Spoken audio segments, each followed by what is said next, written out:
What's up, family? Welcome to Positive Power XXI, J. Royce Films. I'm Jerry Royce Live, and you're watching The Red Room with Shay Samuels, right here on Music Vision Television. That's right, MVTV-21.com. It's going to be awesome, y'all. So please share this file. It's going to be awesome. You know what's going to be? It's going to be lit.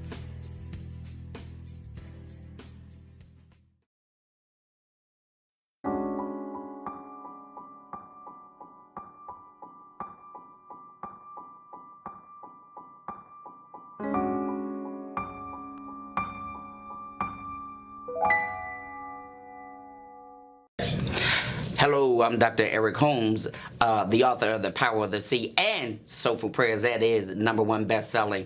And I am in The Red Room with Shay.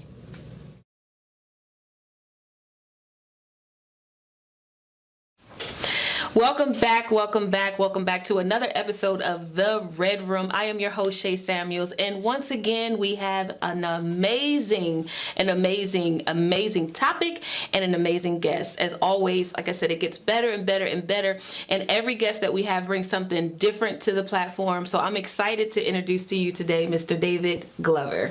Hey, how you doing? How are you? I'm fine. I'm happy to be here. You look happy to be here. It's amazing because every time we introduce someone new, we're introducing their platform as well. So I get a chance to introduce you to our audience. All right, that's amazing. Like she said, I'm David Glover. I also have an alias, the Controversial Counselor. I'm originally from Niagara Falls, New York. Moved here to come work in the schools, Baltimore County school system. So I've been doing that the past 15 years. Eventually got promoted up to being the department chair of school counseling. I did like 8 years in high school, and now this is my 7th year in middle school. Mm-hmm. So that's definitely been a challenge, I'm sure. Yeah. So, and I'm also an author of the book Cocktail Conversations by the Controversial Counselor. Also, do like Facebook Live shows. Yeah. I call it in the Counselor's Corner. So I try to stay active, just getting the word out and just trying to build my platform. Yeah, well, you definitely are doing an amazing job with building the platform because you're here with us today. You're in the Red Room, so that means that you did some work. Put it that way. Faith without work is dead. But I like the fact that you were talking about being a counselor because, of course, with middle school comes dysfunction. And so I want to talk to you about that today because in this community that we're in right now, there's we're talking about training a child as they should go. We're talking about unity. We're talking about so many things to kind of bring the communities together. And although you may not be the actual community activist, you have a role to play in the children's lives. How does that work for you?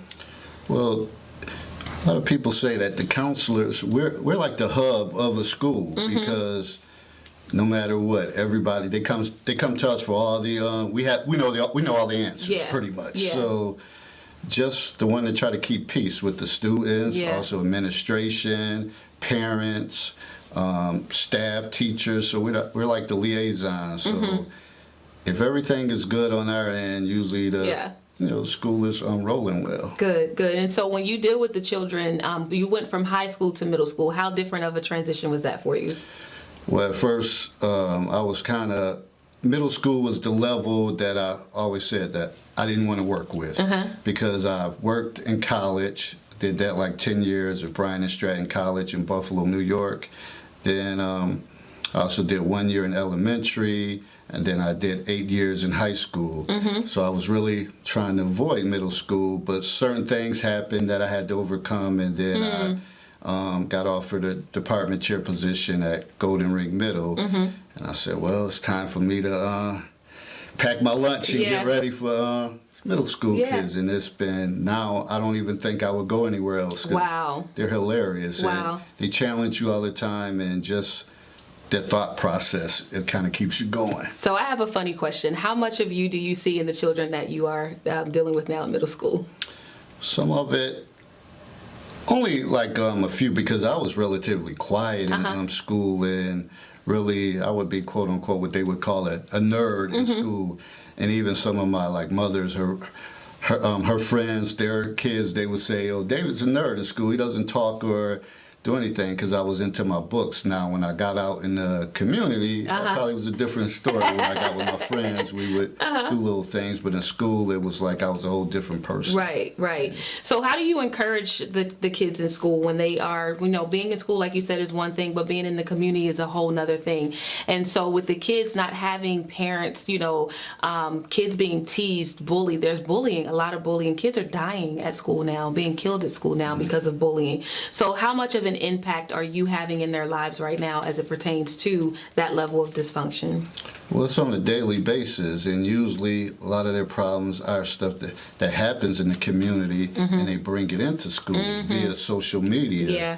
And I always can't understand, like, okay, you're 11, 12, 13, why do y'all even have these accounts? And you talk to the parents, but somehow they still end up with them.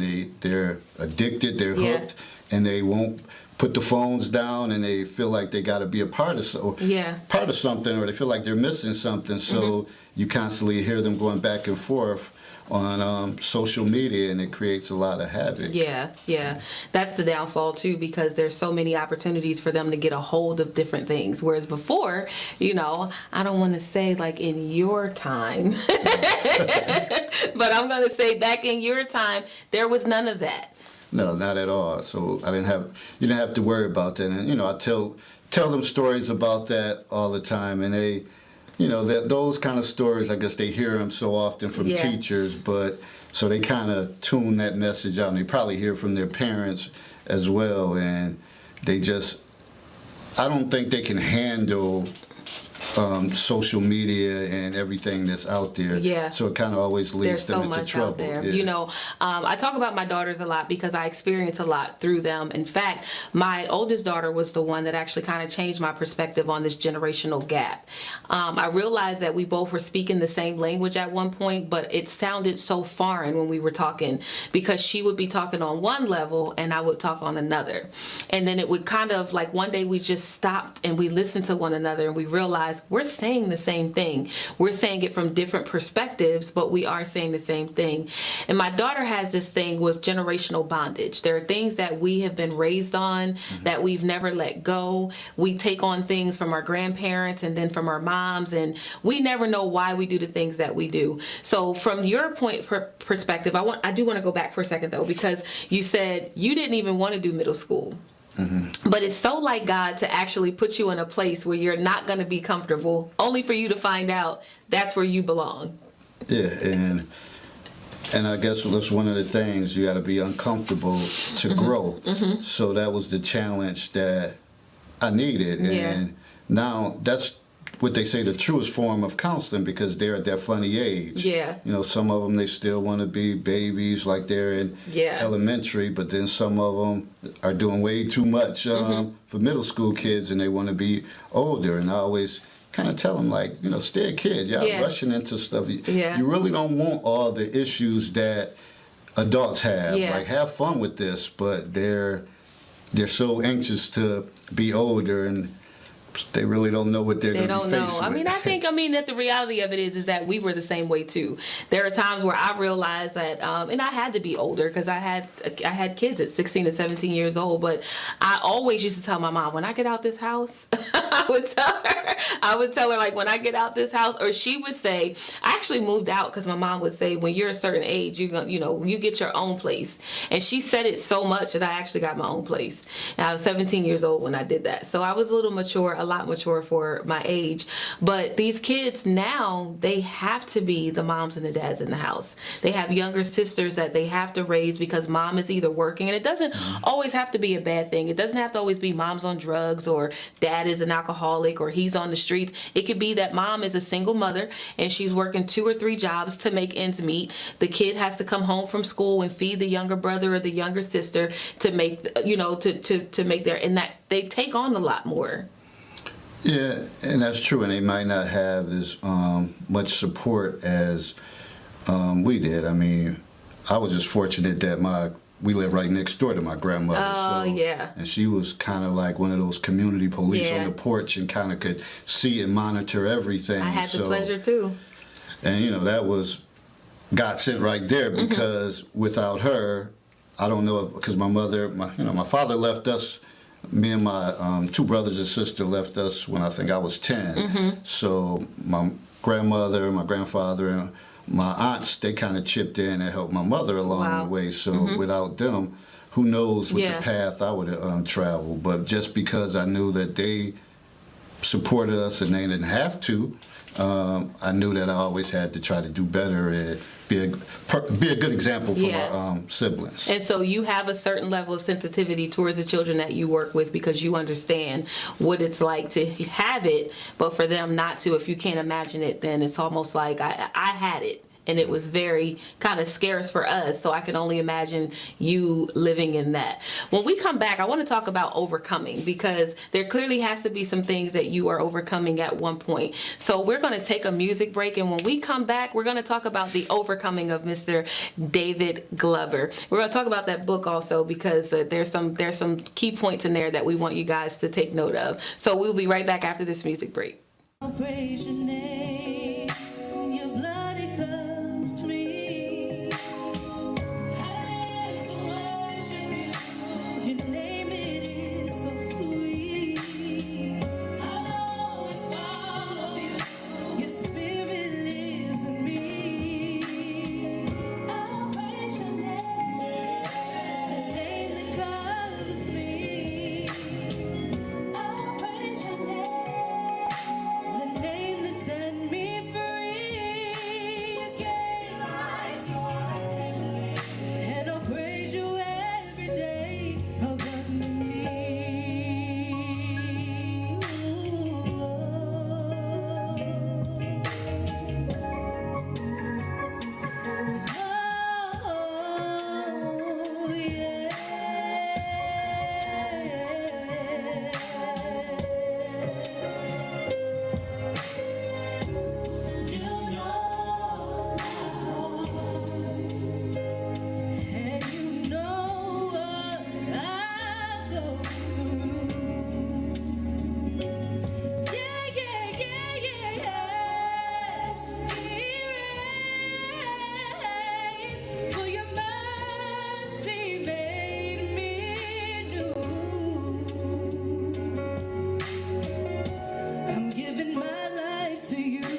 Welcome back to the Red Room. I am your host, Shay Samuels, and we are with Mr. David Glover.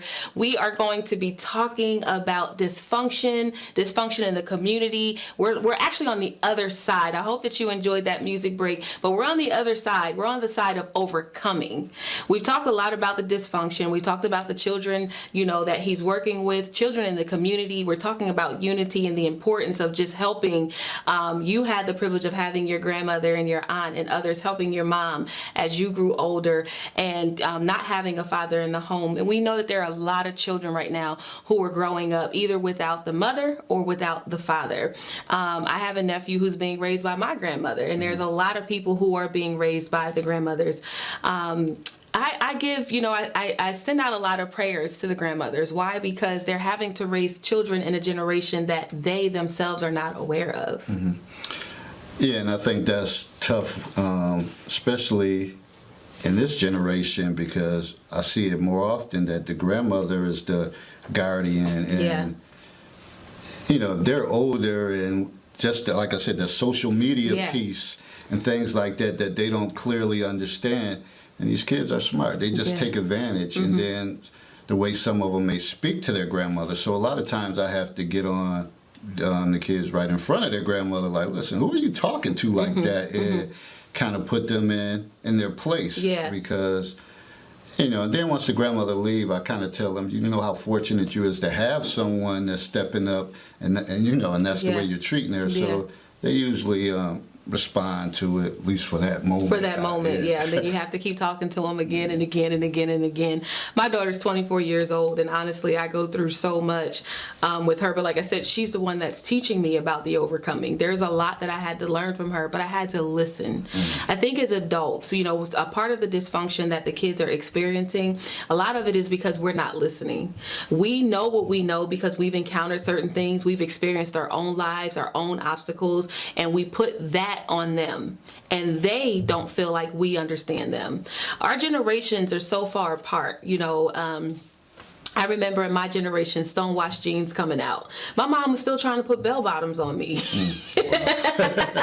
I wanted the stonewashed jeans, but she kept saying, this is the style.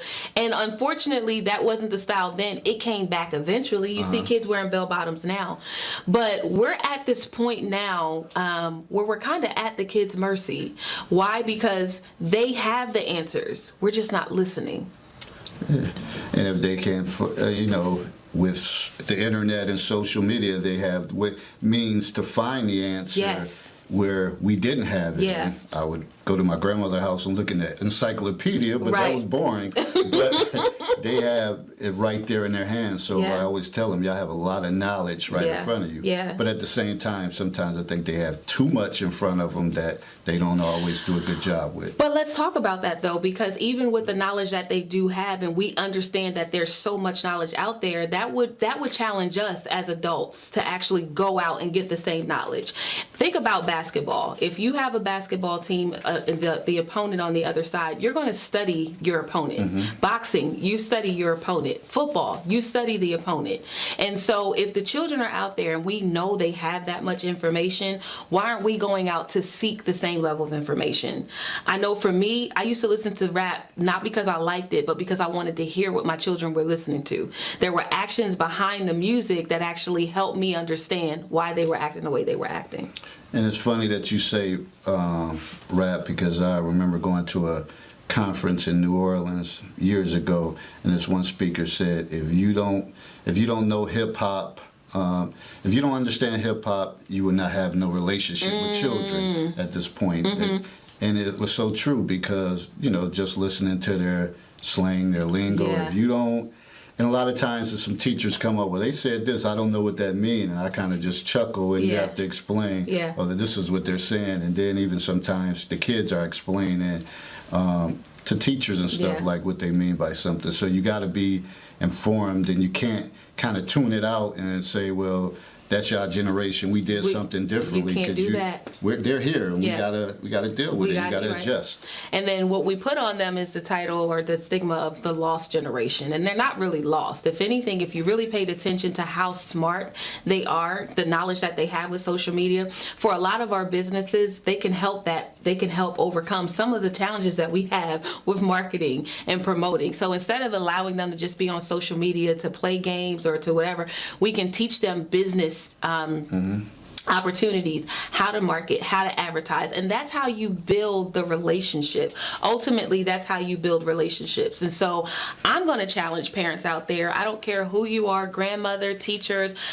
Understand the children's language today, because they do have so much information to empower them, but it can also empower you. If you sit down with one child, even as a counselor, if you sit down with one child and that child had, and you said, okay, here's what I want to do in this area or this arena for this purpose, that child will tell you A, B, C, D, E, F, G, all the way through to Z, how you can make that happen.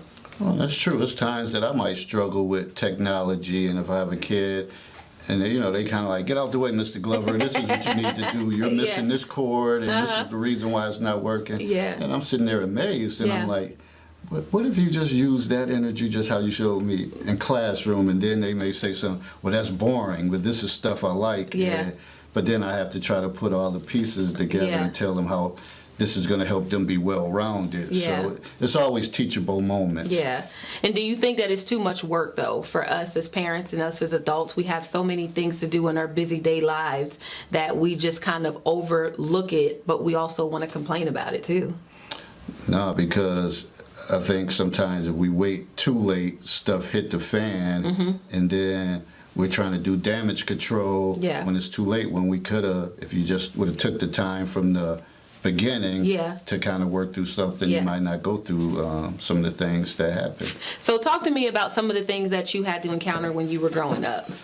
Well, when I was growing up, like I said, my father, he was in my life until I was about 10, but he suffered from drug and alcohol abuse. So, and he was kind of abusive towards me because I was the first child, and he felt like my mother used to baby me because at the time I was the only child. So he used to always, when he'd be under the influence, he would come in and I would get a lot of the backlash. Wow. So it kind of taught me resilience. And at one point, as much as, sons want their father to be around, when he ended up leaving, I was kind of like, it's good. I can breathe now, and I don't have to worry about him coming in, being under the influence and kind of taking the stuff out on me. Yeah. And that was because of the vicious cycle, because his father didn't really claim him. Wow. So, that was tough. And then when I was younger, I was also sexually molested by a neighbor. So I had to overcome that.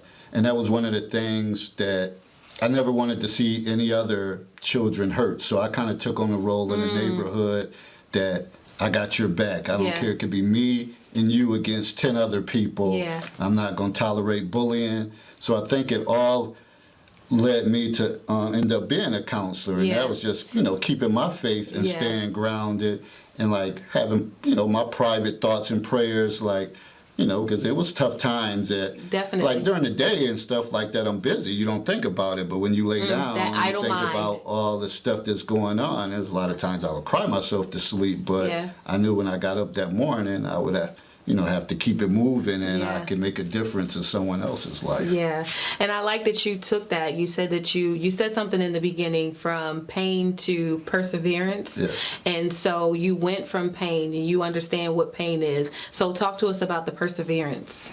Perseverance was for me just overcoming and looking at my skill set to know, like, okay, I think I'm good with problem solving. It seems like I'm always the calm to other people's storm. Yeah. And I really, because at first I wanted to get into marketing and be a businessman, but then after talking to one of my kind of mentors in college, he said, well, looking at your courses, your skills is more toward like humanities and like social work and stuff like that.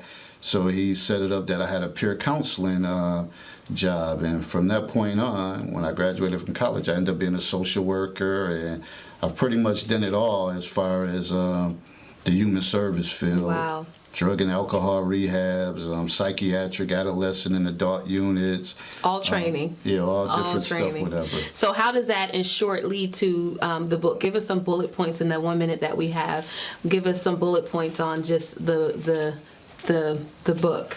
Well, the book is based on scenarios, and it's typically it's written based on relationships, friendships, family, child drama, the dating game, loyalty, mistrust, health, education, and work.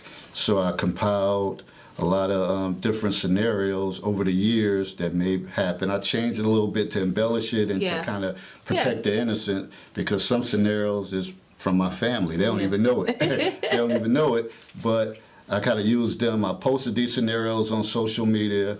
I got a good response. People started inboxing me like, hey, when are you posting the next scenario? So it started becoming an everyday thing. Then people started sending me scenarios to post, and I kind of took that platform and made it into a book. So I wanted it to be something that we could have open discussion, because I feel like it's a lost art. People with the phone, cell phone, texting and stuff like that, I thought it would be able to open up dialogue and have people communicating, which is important. Oh, that's good. That's good. Well, Mr. David Glover, it's been a pleasure for me to have you on the show today. I've learned so much, and I want people to understand the importance of dysfunction, but overcoming pain to perseverance. All right, until the next episode, we want to thank you guys for tuning in again today. Meet up with Mr. David Glover and get his book, and make sure that you guys support his vision. Until next time, we will see you again. I'm Shay Samuels.